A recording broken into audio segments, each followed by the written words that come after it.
Olá, eu sou Moura Leite Neto, jornalista, doutor em oncologia e mediador desta conversa. Vamos falar aqui sobre a relação entre ciência audiovisual e percepção pública da radiação a partir da experiência de um profissional com atuação tanto na radioterapia quanto na produção artística e audiovisual. Nosso convidado é o radio-oncologista Vitor Hugo Valois, especialista titulado pela SBRT, com formação em radioterapia pelo Hospital das Clínicas da Faculdade de Medicina da USP. Além da atuação médica, ele é escritor, dramaturgo, roteirista e consultor técnico para produções audiovisuais na área da saúde. E é com prazer, portanto, que trago aqui para a nossa conversa o Vitor Hugo. Vitor, você participou como consultor da série Emergência Radioativa da Netflix, contribuindo para aproximar essa representação audiovisual da precisão científica. Gostaria que você falasse sobre esse contexto, né? Como que o que é ser um consultor e como que é trazer, né, esse contexto de radioterapia e medicina. Então, assim, minha trajetória ela vem desde o roteiro, né, e dramaturgia, eu escrevo já há muitos anos, e nesse universo, né, das artes, e fazendo cursos de roteiro e dramaturgia, a partir disso é que eu fui convidado para ser consultor, né, de séries médicas. E a emergência radioativa ela vem nesse contexto, digamos que por um acaso eu, né, trabalhando com radioterapia e a série versava exatamente sobre esse tema, então foi algo que eu consegui unir, né, nos dois trabalhos, né, tanto a minha parte técnica como radioterapeuta, como essa base, esse conhecimento já como roteirista, como dramaturgo. E o trabalho que eu desempenhei na série foi tanto na parte de roteiro, então na revisão de todos os roteiros e nas reescritas, para ajudar também a ajustar algumas trilhas de alguns personagens, tanto da parte dos pacientes quanto dos médicos e profissionais de saúde, tanto na atuação no set, né, nas gravações mesmo. Então, eu acompanhei gravações, né, tive a possibilidade de estar em loco com os atores, com a direção, com a arte, com a produção de objetos. Então, é um trabalho bastante rico e interessante porque ele te faz dialogar com diversas áreas dentro do audiovisual. Na consultoria, né, de roteiro, eu tive como parceira a Helena Peta, que é médica também, a doutora Helena Peta, e na consultoria de set eu tive o doutor Cário Gonçalves também, que é um cirurgião. Então a gente precisava também de um cirurgião, a gente tinha algumas cenas, né, as cenas de amputação, algumas cenas que requereriam um olhar mais específico dessa parte de procedimentos cirúrgicos. Então, em equipe, a gente consegue dar mais realismo à série e fazer com que funcione para o público, tanto leigo quanto o público, né, que tem um conhecimento mais técnico especializado. E vamos entender quem é esse especialista que foi consultor, né? O que levou você, Vitor Hugo, primeiro a se apaixonar pela arte e pela medicina? O que veio primeiro, né? E depois da medicina, o que o fez se apaixonar, enfim, ir para a área da radioterapia? Assim, na verdade, desde criança, eu sempre fui muito ligado à dramaturgia, roteiro, sempre gostei muito de escrever, né? Tanto literatura quanto teatro. Eu entrei no grupo de teatro na escola para escrever, né, com o objetivo de ser dramaturgo. E, ao mesmo tempo, eu sempre me interessei por medicina, sempre quis ser médico, né? Tudo que é humano me interessa, né? Tanto do ponto de vista psíquico quanto do ponto de vista físico. Então, eu já queria ser médico desde criança, mas já tinha essa pretensão da escrita. E aí eu fui seguindo as duas áreas sempre em paralelo. Infelizmente, conseguindo conciliar as duas, né, que demandam bastante, mas conseguindo conciliar. Então, assim, na minha infância, adolescência, eu tinha uma câmera dos meus pais, né, que eles filmavam nos aniversários, e aí eu já fazia curta-metragem com meus amigos. Isso na época que nem tinha celular com câmera, algo muito mais analógico. E aí eu roteirizava e filmava, dirigia, montava, fazia tudo, enfim, de uma maneira bem artesanal. E, como eu falei, entrei no grupo de teatro na escola para escrever, com o objetivo de ser dramaturgo. Durante a faculdade de medicina, cheguei a publicar um romance também, que não tem nada a ver com medicina. E aí, isso eu me formei lá em Salvador, né, na Federal da Bahia, e depois eu vim para São Paulo, em 2012, para estudar dramaturgia, e em paralelo já trabalhar como médico. Trabalhava com medicina de família, mas eu sempre me interessei também pela área oncológica, sempre quis, né, trabalhar na área de oncologia e fui entendendo ao longo de toda essa jornada que eu tinha mais afinidade com a radioterapia do que a oncologia clínica. Eu tenho muito interesse também em tecnologia, tem a questão de imagem, radiologia sempre me interessou muito. Então, depois de um período que eu trabalhei em saúde da família, né, em unidade básica, e dava plantão também, depois aí sim eu ingressei na residência em radio-oncologia, né, no HC, né, fiz minha residência na USP, e ao mesmo tempo também tocando meus projetos de dramaturgia. Então, foram duas áreas que eu consegui, felizmente, conciliar e tenho conciliado até hoje, né, estou em outros projetos de audiovisual, né, que muito em breve todos saberão.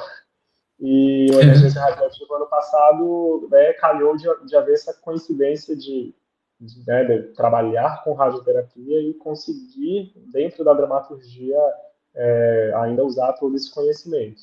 Eu não fui roteirista da série, da Emergência Radioativa, mas foi muito interessante estar em contato com os roteiristas, né, e de algum modo contribuir para ajudar nas trilhas, né, que estavam sendo definidas ali dentro dos roteiros. E aí a consultoria veio, digamos assim, a reboque, né? Assim, eu não busquei exatamente a consultoria, na verdade, meu foco sempre foi roteiro, sempre foi a escrita, a parte mais artística, mas aí, de uma maneira muito natural, a consultoria veio, porque por estar em contato, né, com pessoas das artes, né, tanto de teatro quanto de audiovisual, foi natural, né, que me convidassem também para consultoria técnica. Então eu fiz a série Unidade Básica, isso há alguns anos atrás, que é uma série médica, uma série sobre medicina de família, então a série de Helena Peta e Ana Peta, que foi justamente Helena quem me trouxe para a emergência radioativa.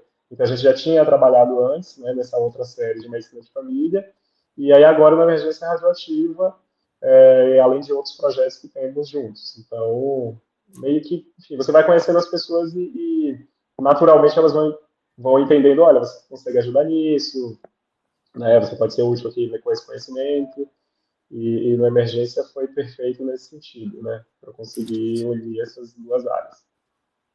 E Unidade Básica tem no Globoplay, né? Isso, exato. Uma série que foi para a Universal, né, para o Universal Channel inicialmente, depois ela foi para o Globoplay, já foram 3 temporadas. Eu fiz a primeira temporada, então foi uma experiência bem, bem rica, bem interessante, porque isso tem mais de 10 anos. Eu tinha chegado em São Paulo há 1 ou 2 anos, né? Eu já trazia esse background de teatro, de literatura, que eu tinha publicado romance, mas profissionalmente, né, foi um dos meus primeiros trabalhos com audiovisual. E a produtora do Emergência Radioativa é a mesma, inclusive, que é a Agulânia, é a mesma que produziu a Unidade Básica e que produziu a Emergência Radioativa. Então, eu, de certa forma, já conheci algumas pessoas da equipe. Estou fazendo um mestrado em audiovisual, né, com foco em séries médicas, então isso, de alguma forma, também fez pontes para que eu fosse convidado para o projeto. A gente... E, Vitor, você pode compartilhar um exemplo concreto de cena ou um contexto da série Emergência Radioativa que foi ajustado a partir de sua contribuição, especialmente em relação à precisão científica, uma forma mais correta de se representar a radioterapia, como eu falei, né, em alguma cena, algum contexto específico da série? Então, foi muito interessante porque no meu ingresso na série, né, existia as versões iniciais do roteiro. Então, eu fiz a leitura de todos os 5 episódios, dei feedbacks, né? Então, eles iam inicialmente mais no contexto específico. Então, essa informação, esses sintomas que os pacientes estão apresentando, olha, talvez enfim, podemos ajustar aqui. Então, a cefaleia, a febre, enfim, o que compõe a síndrome aguda da radiação. Então, náusea, vômito, diarreia. Esse paciente pode ter alopecia, pode ter tosse. Isso muito baseado também, né, nos pacientes reais. Então, era um ajuste fino de cenas, mas, à medida que os roteiros iam sendo discutidos, iam sendo debatidos com a produtora, com a Netflix, às vezes, enfim, surgiam outras demandas de dramaturgia mesmo, e eu acabei ajudando também nessa definição. Então, o personagem, por exemplo, do Johnny Massaro, que é o personagem Márcio, que é o físico. é um dos personagens que, ao longo dessas reescritas de roteiro, ele foi mudando mais, assim, ele foi colocando mais, ficando mais em risco, ele chega a ser internado, né, eles descrevem que ele desenvolveu uma anemia, tem uma linfopenia, então algumas alterações de hemograma, tinocefaleia, alguns sintomas que poderiam indicar algum nível de exposição e ou contaminação um pouco maior e que demandariam uma internação. Então era algo que numa versão original não existia. Era um personagem que ele passava um pouco mais entre aspas, ileso, digamos assim. E aí eles havia uma demanda, né, de dramaturgia de que, olha, é interessante se ele ficar um pouquinho mais grave, se ele tiver uma exposição um pouquinho pior. Então tem uma questão ali do cachorro, né, ele tem uma exposição, uma violação da TI. Então são questões mais de dramaturgia e ao mesmo tempo, né, embasado numa situação, umas situações reais, né, na prática tiveram muito mais profissionais que passaram muito mal, que tiveram sintomas mais expressivos e precisaram ser internados, mas aí a gente, de certa forma, concentrou todos esses em um personagem. Mas muitos assim, policiais, profissionais que atuaram diretamente na descontaminação, eles tiveram, né, sintomas da síndrome aguda de radiação de uma maneira mais leve, não ao ponto necessariamente de sofrer com sequelas mais graves, mas que tiveram reações. E aí a gente, de certa forma, colocou isso nesse personagem para que ele tivesse um arco, né, um pouco maior de evidenciar ele estar estando sob risco. Enquanto que o personagem Paulo Gorgulho, né, que é o físico mais antigo, né, mais experiente, esse, né, ficou mais, digamos, de certa forma, mais protegido, mas ao mesmo tempo muito envolvido também, né, de maneira muito intensa em toda a investigação, em toda a descontaminação. Eu diria que essa trajetória desse personagem foi uma das que, do ponto de vista de dramaturgia, eu atuei mais, assim, ajudando a definir, olha, o que pode acontecer, enfim, depois que tipo de orientação ele recebe quando ele receber alta e tal. E, como eu falei, eu tive contato com todas as áreas, então eu tinha reuniões com a produção de arte, com a direção, com a produção de objetos, toda a evolução das feridas, então como que é uma radiodermite grau 1, 2, 3, 4, uma radiodermite ao ponto de, enfim, uma perda de membro, né, que os personagens sofrem, né, uma amputação. Eu ajudei a escolher, por exemplo, uma lente de contato, né, a personagem que tem hemorragia conjuntival, então existem várias opções de lente de contato para simular uma hemorragia. Então, eu ajudei a escolher essa lente que vai ser usada pela atriz, uma lente importada. Então, a questão dos próprios EPIs, né? Então, tanto a parte de figurino quanto de caracterização, foram vários setores com os quais eu tive reuniões, isso, né, na pré-produção, e depois nas gravações, assim, diretamente com o ator. Então, quadro de uma convulsão. Então, fornecer material, fazer a preparação. Então, para os profissionais, o que é a ausculta, a palpação, toda a parte, né, de técnica médica também, eu tive essa atuação. Perfeito.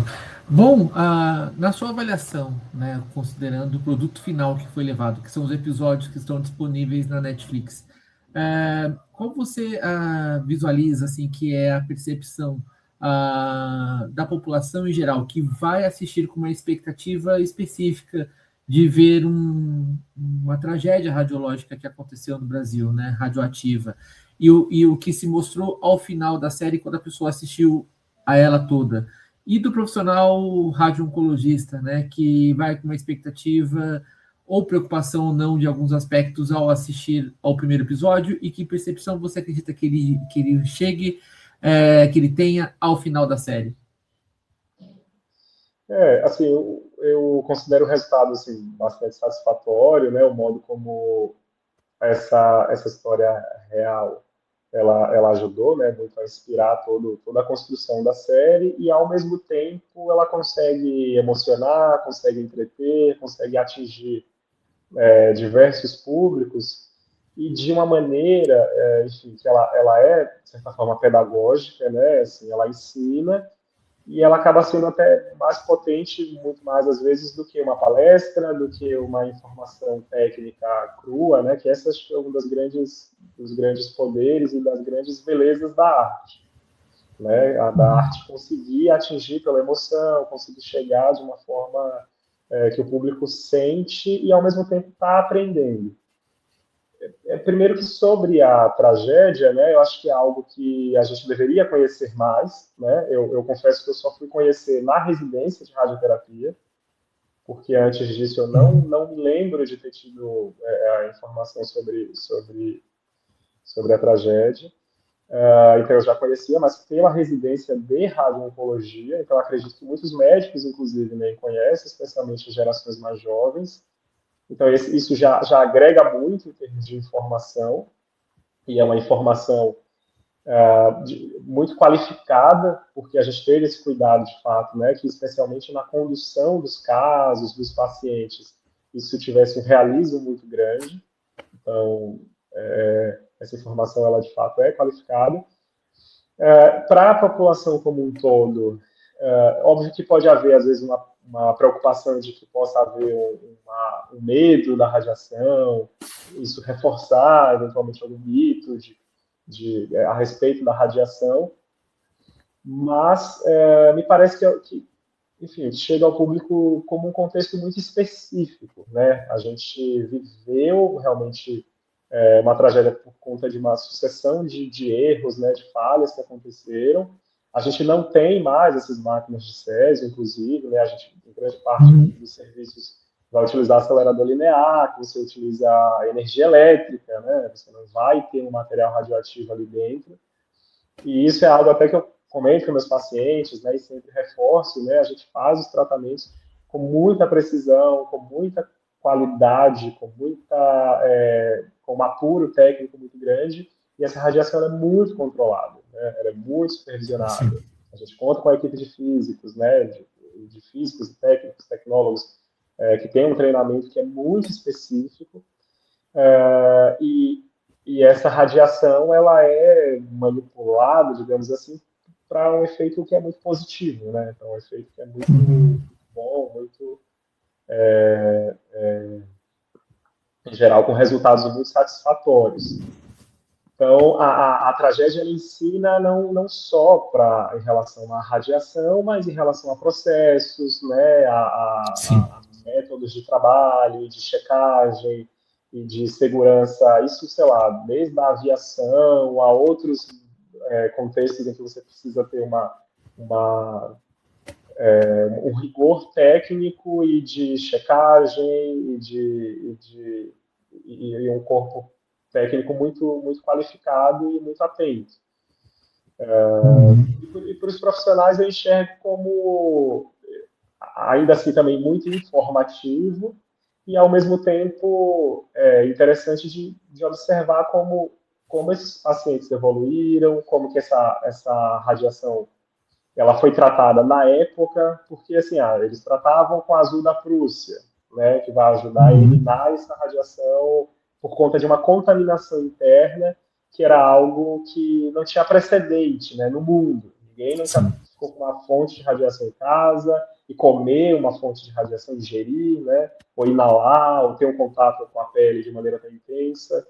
Então, o que foi o azul da Prússia, ou o que foi, por exemplo, o fator estimulador de colônia na época, porque os pacientes tinham uma baixa do sistema imunológico muito expressiva, e na época estava começando a se usar o fator estimulador de colônia, que hoje em dia se usa algo bastante difundido, mas que na época era uma novidade.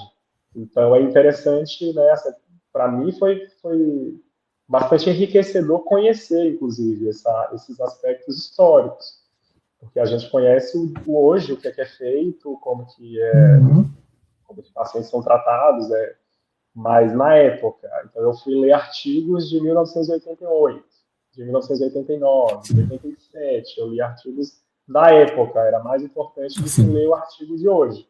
Eu precisava entender o pensamento dos médicos da época.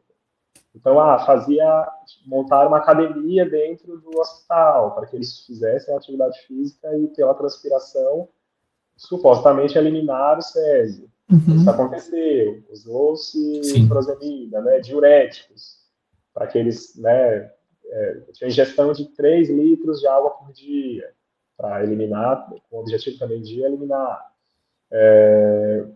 Né, todas as estratégias, antibiótico profilático, aciclovir Uhum. profilático, uma série de estratégias foram implementadas com o Sim. objetivo de melhorar o sistema imunológico, de prevenir infecção, de tentar eliminar o césio, então várias frentes de atuação. Alguns tratamentos, como o fator estimulador de colônia, estão presentes até hoje, e outros, como a azul da Prússia, enfim, ainda pode ser utilizado, mas não no contexto clínico. Uhum. Assim, a gente não costuma usar, mas é interessante entender como, naquele momento, todos esses tratamentos foram importantes, né, em maior ou menor grau. Engraçado que muita gente falou, nossa, me lembrou a Covid, me lembrou, né, o período de pandemia, aquela sensação enfim, da ciência evoluindo junto com o acontecimento, né? Sim. Então, acredito que foi enriquecedor para a população de um modo geral, mas mesmo para os profissionais da área, mesmo dos radio-oncologistas, né? Porque a gente conhece a radioterapia hoje, uma boa parcela, mas o que foi em 88, em uma situação, em 87, e numa situação tão específica, é algo que Eu sim, sim. é muito interessante a gente poder ter esse olhar e esse conhecimento. Muito obrigado, Vitor. Uhum. Portanto, conversamos aqui com Vitor Hugo Valois, médico radio-oncologista e consultor técnico da série Emergência Radioativa da Netflix. Um grande abraço a você que nos acompanhou, compartilhe esse vídeo e até o próximo. Um abraço.